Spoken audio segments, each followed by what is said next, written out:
Imagine the person you loved most, walking through a door you thought was closed forever. Not to find you, not to apologize, not to fix anything, but holding someone else's hand. Now imagine you're the one who has to smile, take their order, and refill their water glass. Imagine doing all of that while carrying his child. A secret so heavy, it had become the only thing keeping you standing upright for 7 months. A secret you had made peace with keeping forever, because the alternative, telling a man who had chosen someone else that you were expecting, felt like the most humiliating thing you could do to yourself. This is a story about the night a carefully constructed life cracked open at a restaurant table for two, about a man who never knew what he lost because someone made sure he never found out, about a woman who walked away believing she wasn't chosen, and the devastating moment she realized that the choice had been stolen from both of them.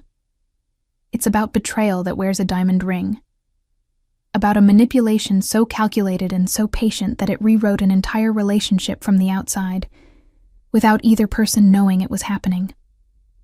About what is left of love when the lies are finally stripped away. And it's about what happens when the past and the present collide in a place where the only thing on the menu is the truth. Stay with this story, because by the end of it, you won't just feel for Marisol Grant, you'll recognize her, and you'll understand exactly why she did what she did, every step of the way. If you're new here, welcome. This channel is your place for stories that go straight to the heart. Hit subscribe and turn on notifications so you never miss the next story. And drop a comment before you leave. Tell me, would you have walked away like Marisol did? The dinner rush at Maison Dorée began at 7 and did not forgive the unprepared. By 7:15, every table on the main floor was occupied. The lighting was doing its amber work on wine glasses and white linen, and the low hum of polished conversation filled the room like a second soundtrack. It was the kind of restaurant where people came to be seen making important decisions. Engagements, deals, reconciliations dressed up as celebrations. The kind of place where the tablecloths were changed between covers, and the sommelier spoke about wine the way other people spoke about literature. Marisol Grant had worked the floor there for 9 months. She knew the restaurant the way you know a difficult relative. Its rhythms, its demands, its occasional cruelty, and the way it rewarded you just enough to keep you coming back. She was good at the job. She was good at most jobs she put her mind to. What she had not been good at, it turned out, was reading the room when it came to Juntae Cho. She was 28 years old and 7 months pregnant, and her feet, by 7:20 Dao, had already made their position on this arrangement very clear. She was wearing the low black shoes she'd bought in October, when the regular ones had quietly ceased to be an option, and her uniform had been altered twice in the last 2 months, a fact that her manager, a practical man named Bertrand, had handled with the efficiency of someone who had seen everything and found most of it manageable. She paused near the service station at the back of the floor, one hand pressing lightly against her lower back, a gesture she had developed sometime around month 5 and hadn't fully retired since. The baby shifted. She breathed. She picked up the water pitcher and moved toward table 11. Table 11 was a window table, the best in the house, technically. The maitre d' reserved it for reservations that came through the main office, not the standard line, which meant someone had either paid extra or knew someone or both. The reservation had come in 3 days ago under a company name. She hadn't thought anything of it. She was looking at her notepad when she reached the table. She noted the 2 glasses, the half-empty bread basket, the champagne flute already touched. She looked up. The room did not go quiet. The music kept playing. The other conversations kept moving. Nothing in the physical world acknowledged what happened in the 2 seconds that followed. Juntae Cho was sitting at table 11. He was looking at the menu. The woman across from him, impeccable, sharp-edged, the kind of compose that takes years of practice to achieve and must be actively maintained, was saying something about the duck confit and gesturing lightly with a hand that wore a ring designed to catch candlelight. It did its job. Marisol's body understood what her mind was still trying to refuse. Her foot caught the edge of nothing, Air. Just air. And she lurched forward, the water pitcher tilting dangerously. A hand caught her arm before the water became a situation. His hand. Juntae had moved without thinking. He was standing, his chair scraped back, one hand steadying her forearm with the automatic precision of someone who has always moved toward her in moments of imbalance. 7 months of silence, 7 months of distance, 7 months of a life deliberately rebuilt without him in it. And his body still reacted to hers before his mind had the chance to intervene. Their eyes met. The world did not end, though it made a reasonable attempt. He saw her face first. Then, because there was no world in which he could have missed it, he saw everything else. The gentle, unmistakable curve pressing against the white linen of her uniform. The way she was standing, slightly protective, slightly braced. The posture of a woman who had learned to hold herself up without assistance and had gotten very good at it. His hand was still on her arm. Neither of them moved. Across the table, Yuniseo set down her menu. Her expression did not change in any way a stranger would notice, but her eyes moved from Juntae to Marisol with a slow, deliberate attention that had nothing to do with concern for a nearly spilled pitcher. She catalogued what she was seeing, the pregnancy, the stillness between them, the hand that Juntae had not yet removed. And she did the arithmetic quickly, the way she always did arithmetic. The result was something she did not allow her face to reflect. She had known Marisol Grant worked at Maison Dorée. She had known it for 6 weeks. She had chosen this restaurant, this table, this night. And she had not known about the pregnancy. That detail landed somewhere behind her sternum like a stone dropping into still water, and she was disciplined enough not to let the ripple show on her face. But she felt it. The tidy plan she had assembled over weeks, to bring Juntae to this specific place, to let him see Marisol in this specific role, to remind him of what he was giving up by keeping his distance from a past she had worked very hard to bury, was no longer producing the result she had designed it to produce. He was looking at Marisol the way he had never, not once in 2 years, looked at Yuna. Marisol stepped back. Juntae's hand dropped. The social contract of the restaurant reasserted itself like gravity. "I'm so sorry." Her voice was steady. She was proud of that, in a distant, observational way. The way you are proud of a part of yourself that performed under conditions you had not fully prepared for. "Can I start you both with still or sparkling?" Juntae opened his mouth. Nothing came out. "Still," Yuna said. "Thank you." Marisol filled the glasses. She did not look at him again. She moved back toward the service station with the deliberate calm of someone who has decided, in real time, that falling apart is simply not an option available to her tonight. Not here. Not in front of them. Not in front of the dining room. Later, maybe.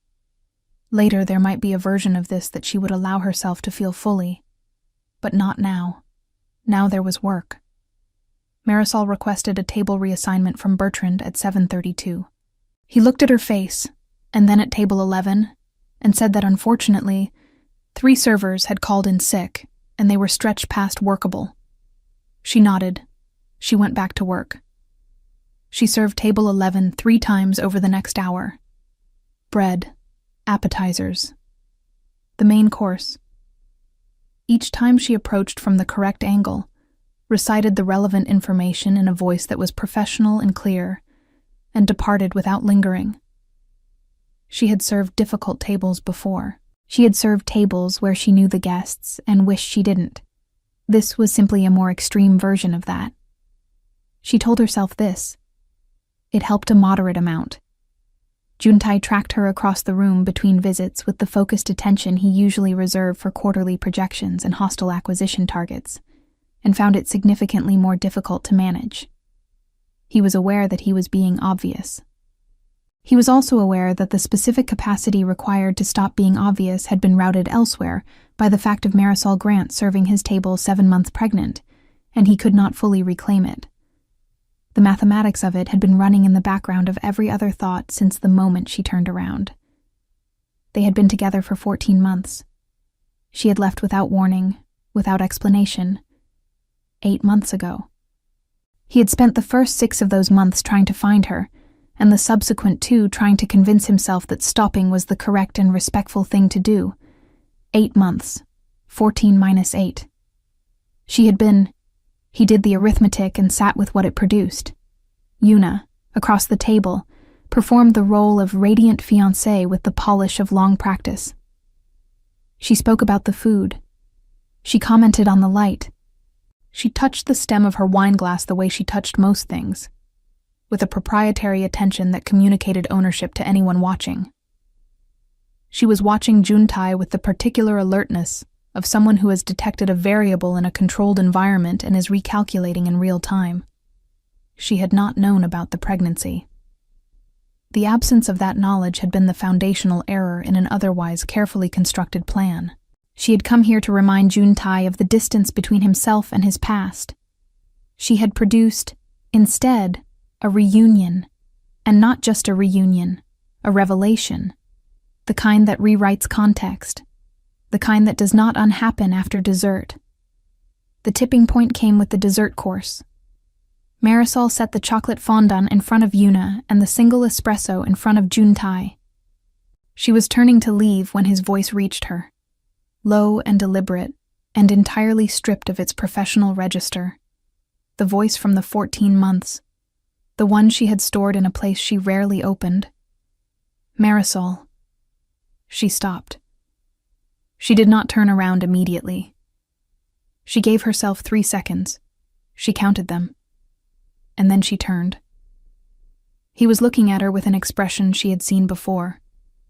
She had seen it on the night he told her she was the first person in 15 years who had made him feel like the work wasn't everything. She had stored that expression alongside the voice, in the same locked place, for the same reason. When were you going to tell me? The words were not accusatory. They were the sound of something that had been under pressure for an hour and had found a small crack to come through. Across the table, Yuna's hand rested very still on the tablecloth. Marisol looked at him for a long moment. 100 things could have been said. She chose the most honest one. I wasn't. She picked up the empty bread plate from the adjacent stand. Enjoy your evening. She pushed through the kitchen door and leaned against the cold stainless steel of the prep counter. The kitchen noise closed around her, clatter and steam and the rapid-fire language of the line. She let it. The baby moved.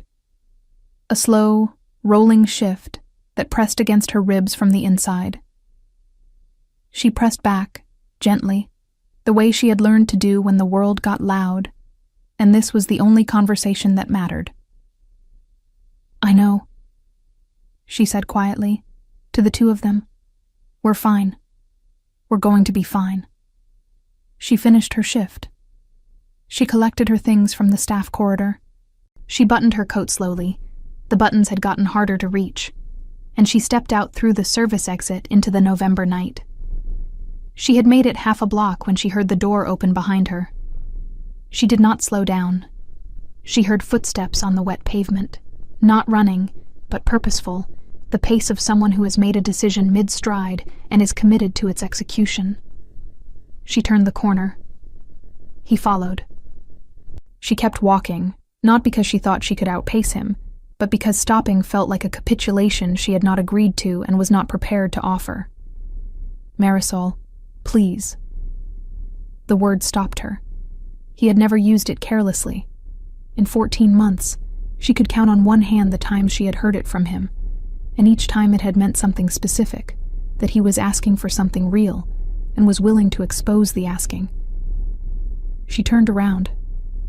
He was there without his coat. He had left it at the table. The rain was coming down in the thin November way that doesn't announce itself until you're soaked through, and he appeared not to have noticed. Where are you going? Home. She shifted the bag on her shoulder. Where is your fiancé, Juntae? Something crossed his face. She's not. He stopped, reorganized. I need to talk to you. You had 14 months to talk to me. She said it without venom, because she was too tired for venom, and it would have been an imprecision anyway. You spent most of them engaged to someone else. She paused. Go back inside. You left your coat. She turned and walked. He stood in the rain, and for the second time in 8 months, Marisol Grant disappeared from his line of sight. This time, he noted which direction she went. He found her building in 2 days. He was not proud of the method. It involved his assistant, a residential search, and a quiet acknowledgement that the line between determination and something more problematic was thinner than he had previously allowed himself to consider. He stood outside the building at 9 a.m. and looked up at it and made a decision about what he was and was not willing to do. He rang the buzzer for apartment 4C. Silence. He rang again. I know you're there, Marisol. I'm not going anywhere. A long pause. Then the intercom, flat and unimpressed. That's called trespassing. I'm on a public sidewalk.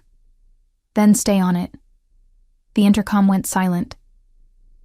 He stood on the sidewalk for 40 minutes in the cold, in the very specific state of a man who does not know what else to do but is not willing to do nothing. Then he went home. He came back the next morning. And the morning after. He did not always ring the buzzer. Sometimes he simply left things. A bag from the Korean bakery with her apartment number written on the paper in his handwriting. Soup from the place 3 blocks over that she had once said smelled like what she imagined winter would smell like if winter were edible. He remembered that. He remembered most things about her with the unwelcome precision of a mind that had been trained to retain the details that mattered. He did not know if she wanted these things. He had no way of knowing if she even took them from the stoop or if they sat there in the cold getting soaked. But the bags were gone each morning when he returned, and he chose to read into that very slightly. By the end of the first week, something had shifted. Not in what she said, because she was still not saying anything, but in the texture of the silence. It was less resistant. He could not have explained this to anyone in terms that would have made sense. He simply knew it, the way you know the feel of a room you have been in before. On Friday evening, the intercom crackled. This isn't going to work, Juntae. I know. Then why are you still here? He thought about the honest answer for a moment. It was the only kind he had available. Because I don't know how to stop. A long silence. Then, unexpectedly, the soup was good. He had to stand very still with that for a second. I'll tell them you said so. Don't read into this. The line clicked off. He read into it.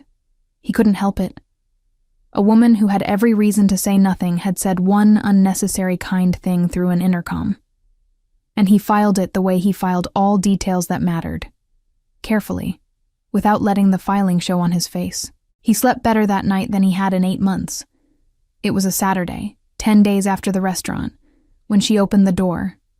Not all the way, not with any ceremony. She stood in the gap in an oversized sweater, her hair pulled back, and she looked at him with an expression that had not yet decided what it was.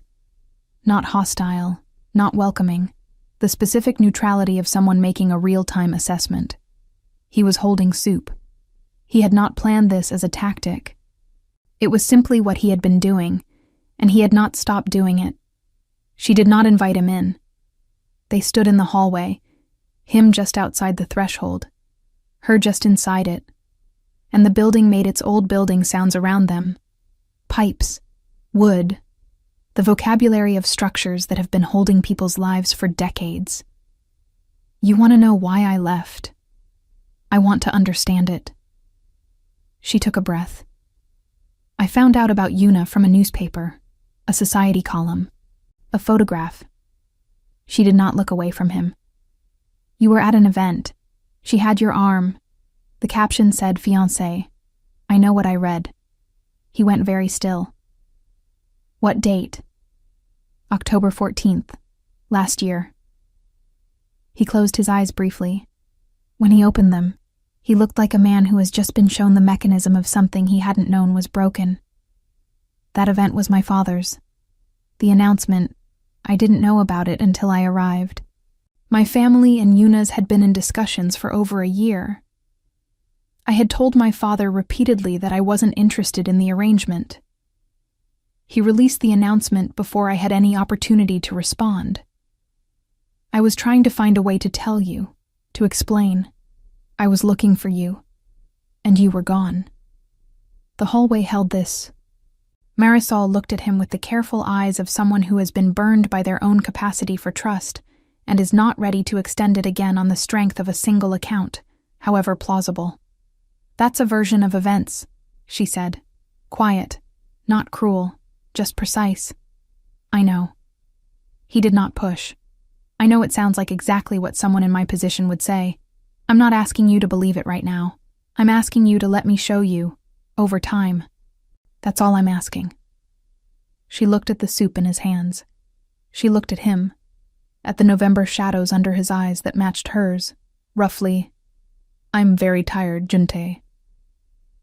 I know. I'll go. He moved toward the stairs, then paused. Can I ask one thing? She waited. Are you okay? Is everything going well? And then, more quietly, both of you. The question was so stripped of agenda, no claim in it, no pressure, just the plain fact of concern, that something in her chest moved in a way she hadn't authorized. We're fine, she said. Both of us. He nodded. He left. She stood in the doorway for a long time after the sound of his footsteps had faded, listening to the building and the city and the specific silence of a decision still in progress. 3 days later, Marisol was reorganizing the second bedroom. She had been working on it in pieces, clearing it out, bringing in the crib, trying to make it feel less like a storage room and more like a place a person could grow up in. It was meditative work, the kind that keeps your hands busy and leaves your mind just free enough to drift. She had been doing a lot of meditative work lately. It was easier than the alternative, which was sitting with thoughts that had nowhere to resolve. The closet had been accumulating things for 9 months. Boxes from her previous apartment, items she hadn't sorted, the general archaeology of a life that had moved faster than its organization. She worked through it methodically, and near the back of the top shelf, behind a box of books and a rolled yoga mat she hadn't used since the second trimester, she found a shoebox she didn't recognize. She sat down on the floor, carefully, with the particular care of 7.5 months, and opened it. Letters, 8 of them. Sealed. The envelope soft with handling, addressed in a handwriting she recognized without wanting to. The return address was Juntae's personal apartment. Not the company address, the apartment. The one she had been to a handful of times. The one she had thought of as the version of him that existed outside the professional world. She turned the box over. On the bottom, in small, neat writing that was not his, Y. S. Yuna Seo. She opened the first letter. It was dated October 6th, 8 days before the society column, 8 days before the photograph. 4 pages, in his handwriting, the compressed, careful script of someone who thinks quickly and writes to keep up. It said, among other things, that he had found out about his father's arrangement and intended to end it. That she should know that whatever she saw in the press was not what she was going to think. That he needed to talk to her. That her name, in the specific way he wrote names when he meant them, was the last word on the 4th page. She read all 8 letters. It took a long time. She sat on the floor of the unfinished room and read the full span of 3 weeks, October through November, the record of a man looking for someone who had made herself unfindable.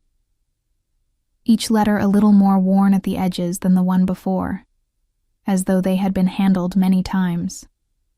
Each one sent to her old address. Each one intercepted. Kept. Boxed. Initialed. And through some failure in Yuna's otherwise meticulous system, a mislabeled box, a storage unit cleared in haste, the ordinary entropy that undoes even the most careful architectures, They had followed Marisol anyway. Too late, by almost a year. And yet, sitting on this floor, precisely on time. She sat for a long time. The baby moved in long, slow waves, and she let herself feel it. And she thought about the cost of walking away from the wrong story. She thought about the version of herself from a year ago, standing in a kitchen with 2 lines on a test and a photograph on the table.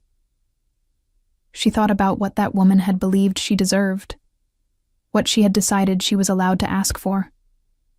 Then she got up. She put on her coat.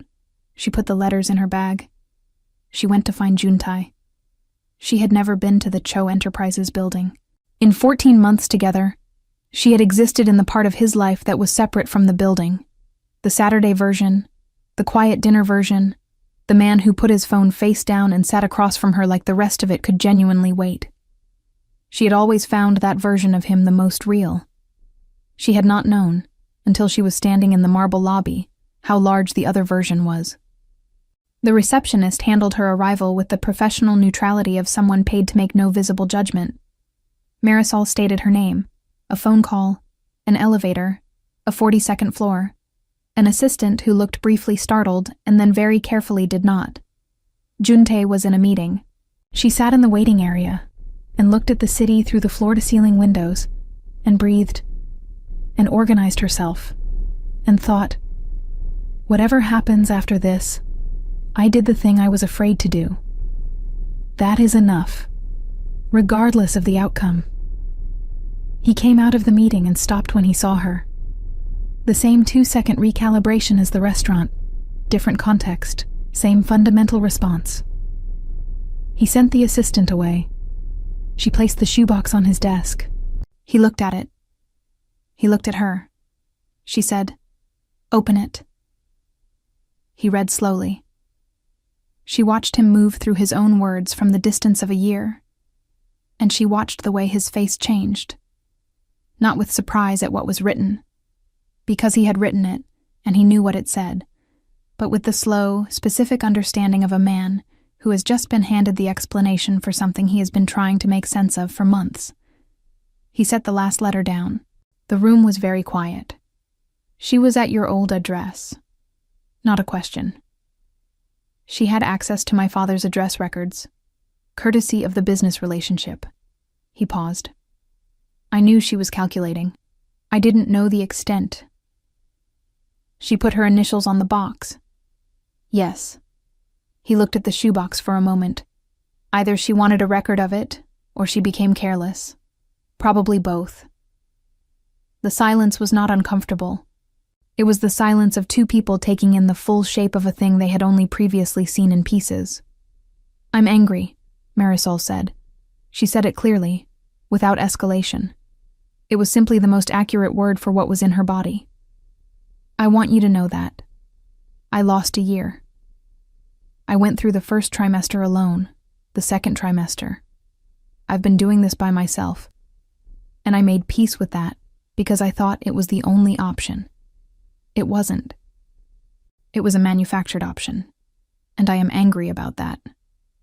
You're allowed to be. I know I am. I'm not asking your permission.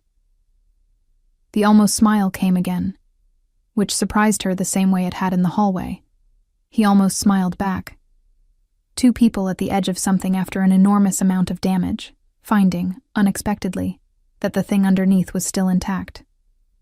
What do you need? He said. Not what I want to offer. What do you need? She thought about it seriously. Time. And for you not to disappear when it gets difficult. It's going to get difficult. I don't process things quickly and I don't pretend to. I need you to be there even when I'm not ready to be easy about any of this. I'm not going anywhere. You've said that. Now I need to see it. I know.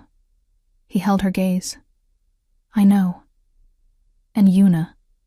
Whatever needs to happen legally when it needs to happen. I don't want that near the baby. Already in motion. I started asking questions this morning. The lawyers have everything. He paused. She'll be handled correctly. Marisol looked at him for a long moment. She was tired.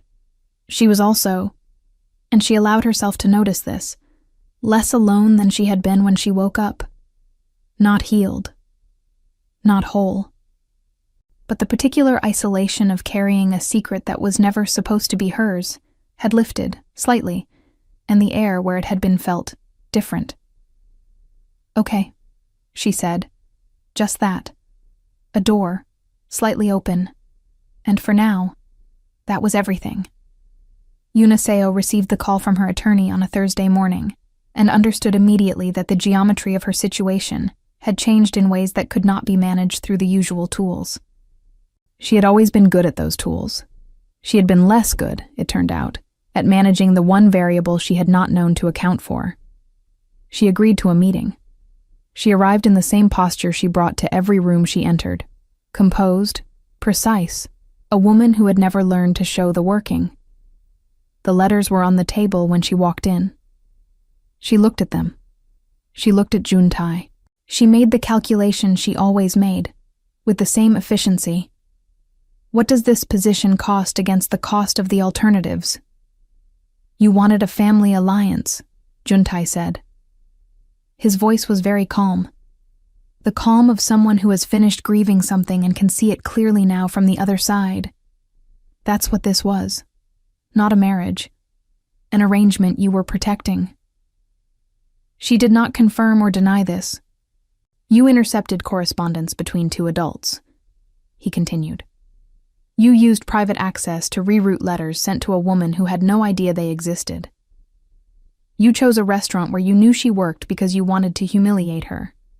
And you didn't know about the pregnancy. And when you saw it, you understood that you had not produced the result you intended. He looked at her without anger. Just clarity. Juan, you spent a year on this and it brought you here. The silence in the room was of the particular variety that follows when someone has said, without decoration, the exact truth. What are your terms? She said. The engagement ends publicly. A statement that reflects reality, not a mutual decision, not a scheduling conflict, not any of the language you would choose. The legal matter proceeds. You have no further contact with Marisol Grant or with my child. And if I decline? The letters go to the press. The business separation proceeds regardless. You manage that narrative from wherever you choose to stand. He let that settle. I don't think it will be manageable. She looked at the letters one more time. She understood the accounting. She accepted the terms. She left the building with the posture she had always maintained, and in the elevator she permitted herself, alone, a single moment of something that might have been the beginning of reckoning, the particular discomfort of realizing that you had spent a year outmaneuvering a love story, and the love story had won anyway. Not because you had lost a move, because you had misread the board from the beginning, because there are some variables that don't respond to strategy. She did not think about what she had cost them. She was not, at that point in her life, built for that kind of accounting. But she was honest enough with herself, in the elevator, in the seconds before the ground floor, to know that the error had been entirely her own. The 2 weeks after the confrontation were not a love story, in the way that love stories are supposed to look. They were something quieter, something harder and more earnest and more real than the word usually implies. Juntai did not rush anything.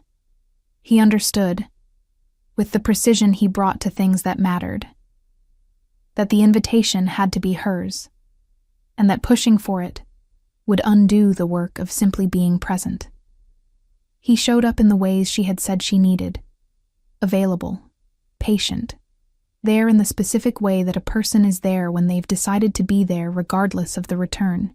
He came on Tuesday evenings and helped assemble flat-pack furniture for the baby's room, which was a humbling experience for a man who ran a company of 4,000 people. He read the instruction manual aloud in a running deadpan commentary on its failures and contradictions that was, against all reasonable expectation, genuinely funny. Marisol sat in the doorway with sesame bread and laughed, a real laugh, the kind that comes up from somewhere you'd forgotten, and the sound of it moved through the room like something that had been waiting a long time to get out. He drove her to her Thursday appointments. He did not come in unless she asked. She asked twice. Both times he stood at the back of the room with his hands still at his sides and his face doing the thing faces do when they are holding something too large for a single expression. He did not try to manage his face. She appreciated that more than she expected to. They talked, more than they had when they were together, because the pretense of ease was gone, and they were both too far past pretense to build it back. They talked about the year in full, the real version, piece by piece, without sanding the edges. She told him about the morning she had the test in her hand and the photograph on the table. He told her about the months of looking, the private investigator he had eventually stopped, partly because it felt like a violation, and partly because he had been afraid of what it meant if she had gone deliberately and wanted to stay gone. She told him about learning to sleep on one side, about the way the second trimester felt like a conversation she was having with a stranger who was also entirely hers, about the night at week 22 when something moved for the first time, and she had been alone in the apartment and had absolutely no one to tell, and had sat with it in the dark, feeling both full and terribly lonely at the same time. He listened. He did not fill what she said with reassurances she hadn't asked for. He learned, over days, over weeks, to sit with her uncertainty instead of trying to resolve it. For a man whose professional life was organized around resolving uncertainty, this was a significant exercise. He did it imperfectly. He got better at it. She was learning to believe him. Not because she had decided to simply accept the story. She had the letters, the dates, the corroborated timeline. The evidence was what it was. But the arithmetic of evidence is different from the arithmetic of trust, and she was doing both. She was learning to believe that the man she had loved for 14 months was not a fabrication, that the things she had felt had been accurate, that she had not been naive, she had been deceived, which was a different thing entirely, and a distinction that mattered more than she'd expected. One evening, in the baby's room, assembled now, the crib against the wall, a small mobile turning slowly in the draft. She was in the rocking chair they'd spent 40 minutes debating at the furniture store, and she realized she had stopped noticing his presence as a disruption. He was there in the room, reading something on his phone, and it was simply ordinary, not fraught, not loaded, just someone in the same room, which was a thing that had been missing for a long time. She didn't say anything about it, not yet. But she stopped being surprised by him. And that, for Marisol, who had spent 8 months treating her own heart like a renovation project that needed scaffolding before anything could be built, was everything.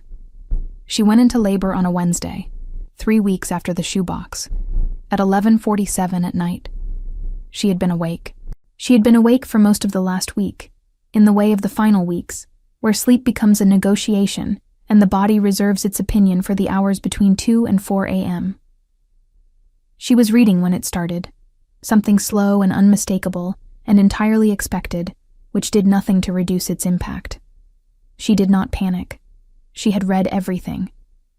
She had a bag packed since week 34. She had the number for her midwife memorized and had dialed it enough times in her head that her fingers found it without looking. She called her midwife. She called her closest friend. She sat on the edge of the bed and breathed through the first contraction with the focused calm of a woman who had spent 9 months preparing for precisely this moment. Then she called Juntai, without fully deciding to, or rather, having decided so far in advance that the decision didn't register as a decision anymore. He picked up on the second ring. She could hear from the quality of his voice that he had not been asleep. She didn't say much. She told him it was time. She told him she was going to the hospital. She said she didn't know why she was calling, which was not entirely true.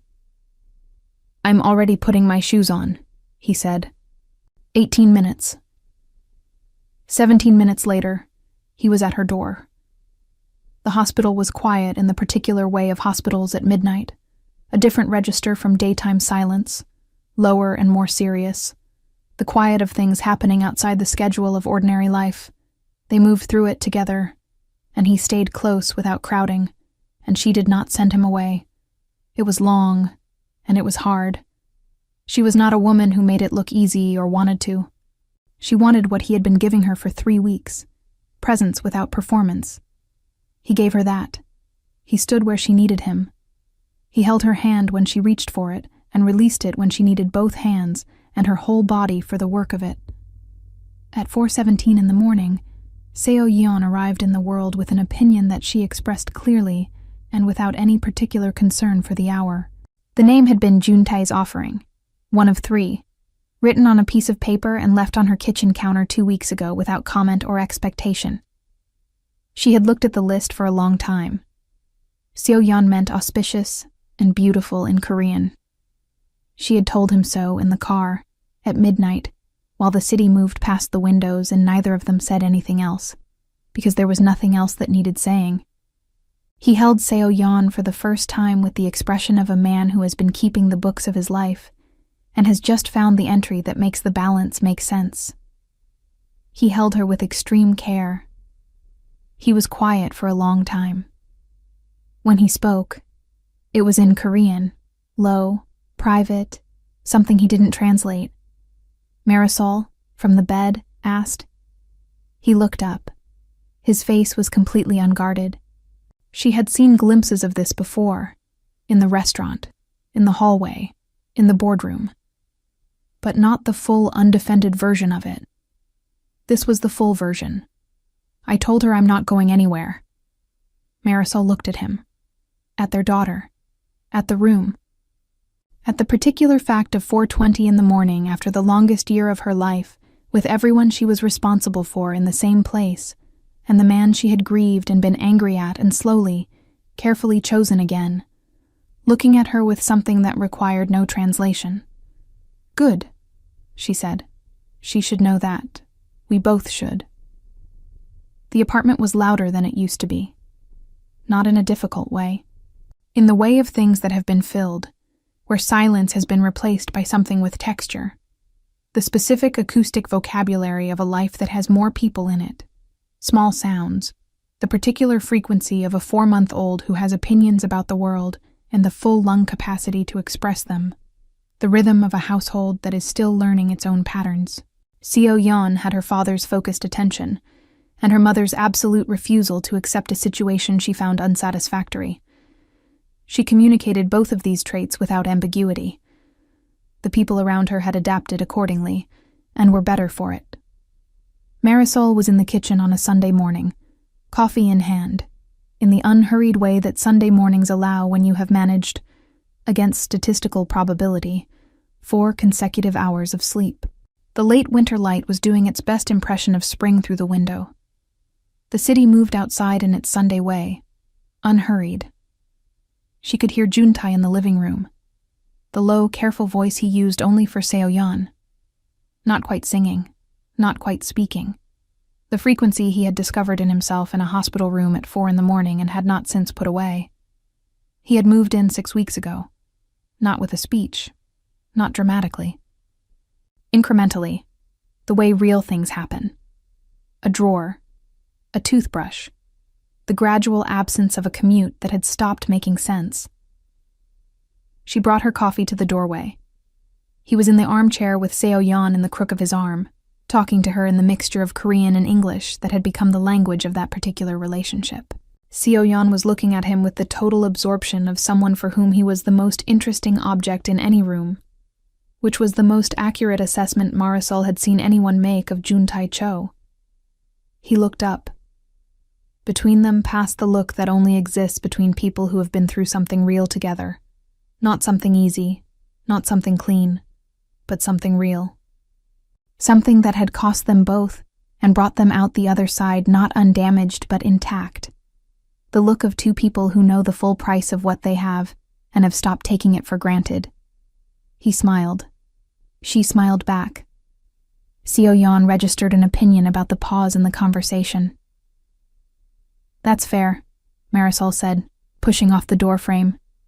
I'll get the bottle. She went to the kitchen. He kept talking to their daughter. The light moved across the room. It was not a perfect story. It had never been a clean story. It had been a story about grief and manipulation, and the specific cruelty of love being turned against itself by someone who feared what they couldn't control.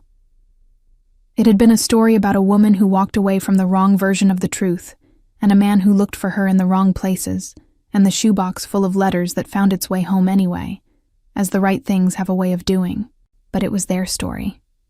And here, on a Sunday morning in a kitchen that smelled like coffee, and the particular warmth of a life being actively lived, with everyone exactly where they were supposed to be, it was enough. It was more than enough. If this story moved you, if Marisol's strength stayed with you, leave a comment below. Tell me, at what moment did you finally believe Juntai? The next story is coming. Make sure you're subscribed so you don't miss it.